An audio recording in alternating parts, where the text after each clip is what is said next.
Peringatan dini untuk air kiriman dari hulu Sungai Ciliwung yang mengalir hingga ke hilir di kota Jakarta. Pada sejarahnya pernah mencatat ketinggian air Sungai Ciliwung mencapai titik 250 cm pada pintu air Katulampa, yang menyebabkan banjir di sekitar wilayah Bendung Katulampa hingga merendam sebagian kota Jakarta pada tahun 1996 lalu. Sistem informasi peringatan dini luapan air ini telah diperhitungkan oleh para pendirinya. Sarana irigasi yang mengalir Kota Bogor, Depok sampai Jakarta. Juga sebagai peringatan dini untuk banjir di Jakarta.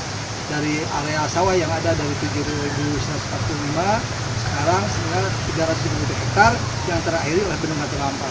Jadi sebagai warning, sekarang lebih banyak pada warning banjir ke kawasan Jakarta ataupun sebagai air baku yang ada untuk Depok sampai Jakarta. Saat ini para petugas Bendung Katulampa masih membutuhkan beberapa fasilitas pendukung dalam pemantauan aliran sungai, seperti kamera pemantau ketinggian yang mengalami kerusakan sejak beberapa tahun tersebut.